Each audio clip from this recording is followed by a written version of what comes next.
నే నా బాధ అంతా ఏంటంటే నా వైఫు నా పిల్లలతోటి కరెక్ట్గా మాట్లాడలేకపోతున్నాను నేను. అది నా మిస్. వాళ్ళు నన్ను కన్సోల్ చేస్తున్నారు, వెళ్ళండి అని అంటున్నారు. అంటే ఎవరికో అయిందని కాదు, శివాజీ ఇలా మాట్లాడ్డే అని ఆ వైఫ్ని ఎవరన్నా అడుగుతారేమో అనే బాధ తప్ప నేను దేనికి భయపడేవాడిని కాదండి. తప్పు చేసినప్పుడు క్షమాపణ చెప్పడానికి కూడా ఒక క్షణం కూడా మనలో మనం కూర్చొని ఒక మాట అడిగితే సింపుల్గా, అమ్మ నన్ను క్షమించండి, నా వల్ల ఈ 2 పదాలు దొరికినాయి అని చెప్పేదానికి దాన్ని చాలా దూరం సాగదీశారు. పర్వాలేదండి, మేము పట్టడానికి ఉన్నాం, పడతాం. సమాజంలో ఎప్పుడైనా సరే ఇలా జరిగినప్పుడు నేను మాట్లాడతానండి, నేను ఖచ్చితంగా మాట్లాడతానండి. నేను ఏ తండ్రి వదిలేస్తారండి పిల్లల్ని? ఇంకొక పదం, ఒకప్పుడు ఒక జర్నలిస్ట్ మేడం గారు స్వేచ్ఛ మగాడిచ్చాడా అనే అంటే ఇదే డివిజన్ తీసుకురావటానికి. నేను అన్న ఉద్దేశం ఏంటంటే, స్వేచ్ఛ ఎందుకు కోల్పోవాలంటే, ఒక ఇంటర్మీడియట్ చదివే పాప ఒక సెమీ బాడీ కనిపిస్తా స్లీవ్లెస్ వేసుకొని వెళ్తే ఆ పాప అబ్యూజ్కి గురైనప్పుడు ఆ తండ్రి అనుక్షణం వెంటుంటాడు. అప్పటిదాకా హాయిగా తిరిగిన పిల్ల వీళ్ళ ప్రేమలో, వీళ్ళ పొసెసివ్నెస్ వల్ల ఆ పాప తన ఫ్రీడమ్ని కోల్పోయినట్టు ఫీల్ అవుతుంది. అది దాని అర్థం. మీరందరూ పెద్దవాళ్ళమ్మా, ఎవరెవరైతే నన్ను దోషిగా సమాజం ముందు నిలబెట్టాలనుకున్నారో మీ అందరికీ వందనాలు. మీరు బాధపడ్డందుకు మీకు కూడా క్షమాపణలు. ఇది శివాజీయే ఎందుకు, ఇంకా ఇంతకుముందు చాలా జరిగినాయి కదా, వాళ్ళని అడగరే? నేను చెప్పింది ఏంటి? మనకెందుకమ్మా? సమాజంలో ఏ తప్పు జరిగినా అందరూ వేళ్ళన్నీ సినిమా ఇండస్ట్రీ వైపు వస్తున్నాయి. ఆడపిల్లల రేపులు జరిగినా, లేదంటే తాగి పిల్లలు మాబు దాడులు చేసుకున్న ఒకడికొకడు ఒక సమూహాలు కలిసి, ఆ సందర్భంలో మాట్లాడాలా లేదా? విత్ గుడ్ ఇంటెన్షన్ నేను మాట్లాడినా, నేను వాడిన పదాలు అన్పార్లమెంటరీ. ఆ 2 పదాలు. ఇంతకు మించి నేను ఏ తప్పు చేయలేదు. చేస్తే క్షమాపణ చెప్పడానికి వెనకాడను. నేను ఎదురుదాడికి కూడా వెళ్ళే మనిషిని కాదు. నా కోసం నా ఇంటెన్షన్ అర్థం చేసుకున్న వాళ్ళందరికీ కూడా థ్యాంక్ యూ సో మచ్. ముఖ్యంగా అనసూయ గారు నా ఇన్సెక్యూరిటీ గురించి మాట్లాడారు.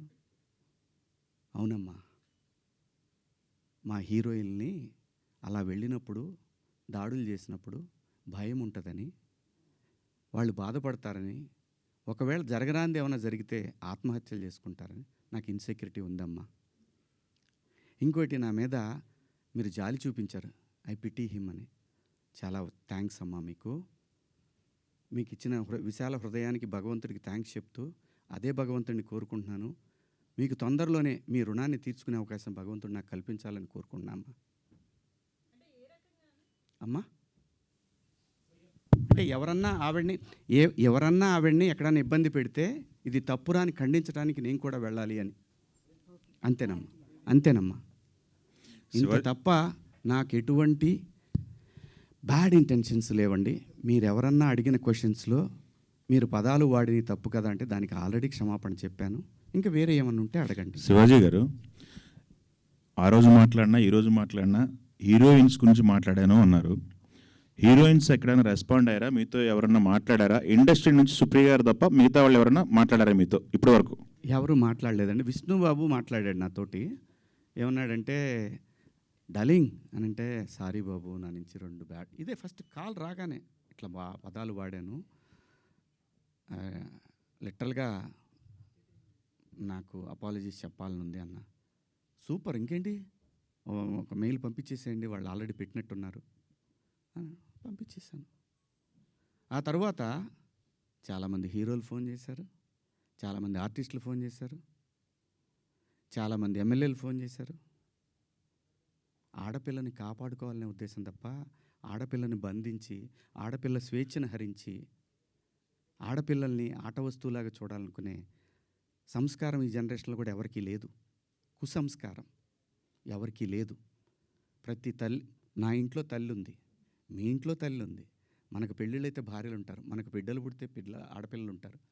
వీళ్ళందరి మీద ఉన్న అపరిమితమైన ప్రేమతోనే వాళ్ళ మీద చూపించే అడుగడుగు. ఎందుకంటే ఈ భారతదేశంలో ప్రతి 3 గంటలకు ఒకసారి రేపు జరుగుతూ ఉంది.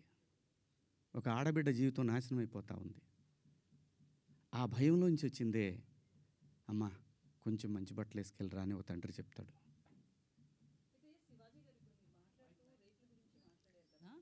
సో ఆ చిన్న చిన్న పిల్లలు కావచ్చు, నెలలు సంవత్సరాల పిల్లలు కావచ్చు, వాళ్ళ దగ్గర ఎట్లాంటి ఎక్స్పోజింగ్ ఉండదు. పెద్దవాళ్ళు చీరలు కట్టుకున్న వాళ్ళు కావచ్చు, డ్రెస్సెస్ వేసుకున్న వాళ్ళు కావచ్చు, చుడీదార్స్, డ్రెస్తో సంబంధం లేకుండా రేప్స్ అనేవి జరుగుతున్నాయి కదా. ఓన్లీ డ్రెస్సే అని ఎలా చెప్తాం మనం? నేను జాగ్రత్త తీసుకుంటున్నా అమ్మా, డ్రెస్ గురించి చెప్పట్లేదమ్మా. జాగ్రత్త తీసుకుందాము, మనం కొంచెం జాగ్రత్తగా ఉంటే పోద్ది కదా. ఈ వితండవాదం చేసుకునే కన్నా కొంచెం జాగ్రత్త పడదాము. రేపు పొద్దున ఒక ఆడపిల్లకి ఆ అమ్మాయి తప్పు లేకపోయినా ఇష్టం వచ్చినట్టు ఇవాళ ఆడపిల్లలకు పెళ్ళిళ్ళు కావాలంటే ఇన్స్టా ఐడీలు అడుగుతున్నారు, ఫేస్బుక్ ఐడీలు అడుగుతున్నారు. మగాడికి కావాలన్నా అదే ఉంది. అసలు జెండర్ ఆ డిఫరెన్స్ తీసుకొస్తుంది ఎవరమ్మా? ఆడపిల్ల అమ్మ ఆకాశంలో ఉంది, కొంతమంది నీచుల కింద ఎక్కడో ఉన్నారు. వాళ్ళతో ఈక్వల్ అవ్వాలనుకోవటం ఏంటమ్మా? అమ్మ 80 ఏళ్ళు వచ్చినా సరే అమ్మ ఏదో పని చేసుకుంటా అట్లా షాట్లో బియ్యం పోసుకొని అప్పుడే నేను లోపలికి వచ్చినప్పుడు అప్పుడే లోపలికి వచ్చినప్పుడు అమ్మ బయట కొంచెం పక్క పోతే అమ్మకి 80 ఏళ్ళు, ఆయన అమ్మ అని కప్పుతాడు బిడ్డ. ఈ భూమి మీద ఏ మగాడు కూడా ఆడదాన్ని విలాస వస్తువుగా చూడరమ్మా. ఇంట్లో, సొంత ఇంట్లో. నేను జాగ్రత్త పడమంటున్నానే తప్ప నేను ఎవరిని కించపరచలేదమ్మా. నేను వాడిన పదాలు తప్పు, ఆ 2 పదాలు. నేను ఇచ్చిన స్టేట్మెంట్కి స్టిల్ నేను నిలబడి ఉన్నాను. నేనేమీ వెనక్కిపోను. ఇంతేనమ్మా నేను చెప్పాలనుకున్నది. ఇదండి. ఒక్కొక్కళ్ళు ఏదైనా అడిగితే ఒక్కొక్కళ్ళు మాట్లాడు. నాకు నిద్ర లేదు, 36 గంటల నుంచి నేను నిద్రపోలేదు. అయితే సార్ మీరు వీడియో ఆ రాత్రే చేశానని చెప్తున్నారు కదా సార్. వాళ్ళు చూపించానమ్మా. అదే సార్ చూపించారు, ప్రూఫ్స్ ఉన్నాయి, నేను ఆ టైంకి లేను. అయితే ఆ రాత్రే మీరు రిగ్రెట్ ఫీల్ అయినప్పుడు ఫ్యామిలీ మెంబర్స్ నుంచి కావచ్చు, వాళ్ళతో మీరు మాట్లాడారు కదా. అంటే ఒక పిఆర్ చెప్తే ఒక ఆర్టిస్ట్ వినడం అనేది ఎంతవరకు కరెక్ట్? రిగ్రెట్ అనేది మీరు ఫీల్ అయ్యారు, ఆ రాత్రికే రిలీజ్ చేస్తుంటే ఇంత డ్యామేజ్ జరగదు కదా. పిఆర్ని అడగడం ఏంటంటే? నేను పిఆర్ని అడగలేదమ్మా. మీరు ప్రసాద్కి పంపించడం కావచ్చు. ప్రసాద్కి నేను పంపించాను తప్ప అతను వద్దు కావాలి అనలా. నేను పంపించి ప్రసాదు నేను చెప్తానుండు, నేను చెప్పినప్పుడు పంపించేద్దు కానీ అని చెప్పా. నా ఫ్రెండ్స్తో డిస్కస్ చేశా. ఏముంది నువ్వేం మాట్లాడావన్నారు. ఇంకా కాదు, నేను 2 తప్పుడు మాటలు మాట్లాడాను. సరే చూద్దాం, పొద్దున్నే ఒకవేళ అయిపోయిందని అనవసరంగా కెలుక్కోవటం ఎందుకు అని అన్నారు. కానీ నాకేంటంటే అది కొడతానే ఉంది. నేను పడుకోలేదు. నేను ఇందులో మా ప్రసాద్ తప్పు ఉందనో ఇంకోళ్ళ తప్పు ఉందనో నో. ఇది ప్యూర్లీ నా వల్లే జరిగినటువంటి ఒక విచారకరమైనటువంటి 2 పదాలు. అయితే బిగ్ బాస్లో కూడా కొంచెం మీ బిహేవియర్ అట్లనే ఉంది అనేది కూడా అప్పట్లో ఉంది కదా. సో బేసికల్లీ క్లారిటీగా చెప్పండి. అయితే బిగ్ బాస్లో మీరు ఒకసారి మాట్లాడుతూ నాగార్జున గారితో ఆడవాళ్ళ తల కిందేసి తొక్కుదును, అదే నా ఇంట్లో ఆడవాళ్ళు అయితే అని సంథింగ్ కొన్ని మాట్లాడారు అప్పట్లో. బేసికల్లీ మీకు ఒక నెగిటివిటీ బాగా ఉంది అనేది కూడా సోషల్ మీడియాలో వస్తుంది. ఆ విషయంలో కూడా ఒక క్లారిటీ. మొన్న రిలీజ్ అయిన మీ సినిమా కూడా మంగపతి అనే క్యారెక్టర్ విషయంలో కూడా అది బాగా మీకు నచ్చింది. బట్ అది లేడీస్ యాక్సెప్ట్ చేయలేదు ఆ క్యారెక్టర్ని. జెంట్స్ చాలా వరకు మీకు మీ వైపు నిలబడితే, లేడీస్ చాలామంది ఆ క్యారెక్టర్ మీద చాలా నెగిటివిటీతో ఉన్నారు. సో ఇదంతా కూడా అతని మనసులోంచి వచ్చింది అనేది కూడా వినిపిస్తుంది. ఈ విషయంలో ఒక క్లారిటీ. 100% ఎప్పుడు కూడా యాక్సెప్టెన్స్ ఉండదమ్మా. ఇక్కడ అభిప్రాయాలు మారుతూ ఉంటాయి. సిచ్యువేషన్ మారినప్పుడు ఆ మనిషిని మంచిగాను చూస్తారు, చెడుగాను చూస్తారు. Coming to Mangapathi, Bigg Boss హౌస్లో నా ప్రవర్తన, నాకు నేనుగా నేను ఎలా ఉన్నాననేది చూసి ఆ క్యారెక్టర్ నేను సెలెక్ట్ చేసుకున్న, మాటలు కూడా రావట్లేదు, నిద్ర సెలెక్ట్ చేసుకున్నానని చెప్పాడు. ఇంకొకటి, ఆ రోజు కూడా ప్రజలు ఏదైతే స్పందన చూపించారో ఈరోజు కూడా అదే స్పందన చూపించారు. బిగ్ బాస్ హౌస్లో ముఖ్యంగా మా ప్రాంతంలో నాకు సగం వయసు అయిపోయిందమ్మా, 50 క్రాస్ అయ్యా. ఆ టైంలో మాకు ఊళ్ళలో ఎట్టుండేదంటే, ఏందరు మాట్లాడి గొంతు మీద కాలేసి తొక్కుతానా ఇలా మాట్లాడతారు.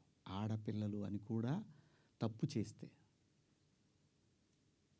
ఖచ్చితంగా అంటారమ్మా, అమ్మా నాన్న అంటారు, బాబాయిలు అంటారు, మేనమామలు అంటారు.